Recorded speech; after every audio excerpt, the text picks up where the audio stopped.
purpose of this video is to show you how to create a sales invoice in Xero to be up and running quickly. There's no need to worry about the look of the invoice. We can deal with that another time as the layout of the invoice can be changed.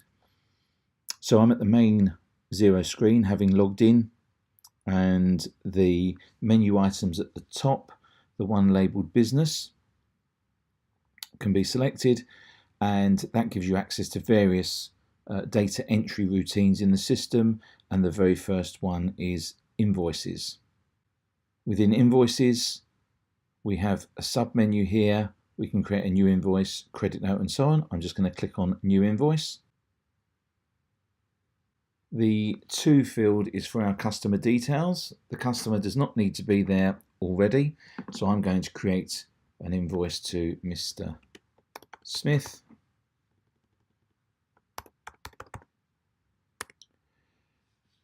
It defaults to today's date.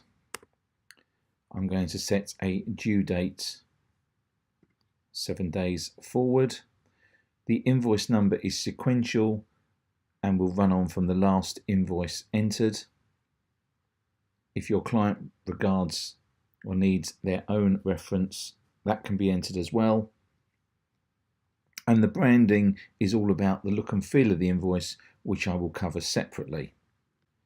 On the next line, we can set the currency, which for most people they're going to raise in British pounds, and the amounts can be entered either as tax inclusive, as shown, tax exclusive, or no tax.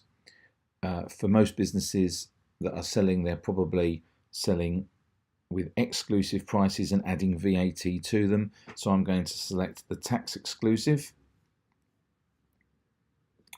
I'm going to type in a description of the item that I'm selling here, and for this purpose I'm going to be selling light bulbs.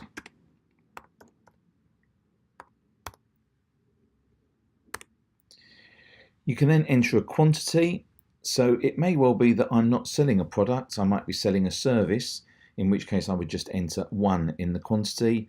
But if I'm selling a product and I have a number of them, then I can let the computer do the calculation for me. So I'm going to sell 20 bulbs at a unit price of £1.50 each.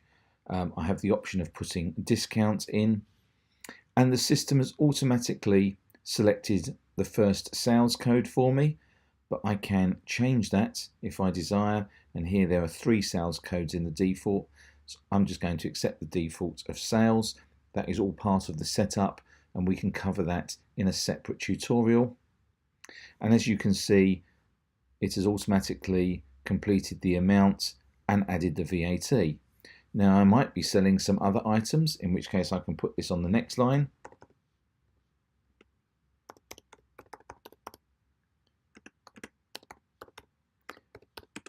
And I can put quite a bit of description in there. I'm not limited to the space you can see because it will enlarge.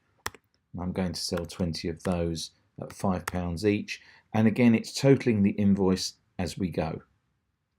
At the end, if I approve the invoice, then the invoice will be put into the accounts and the VAT accounted for, and it will show that Mr. Smith owes me £156.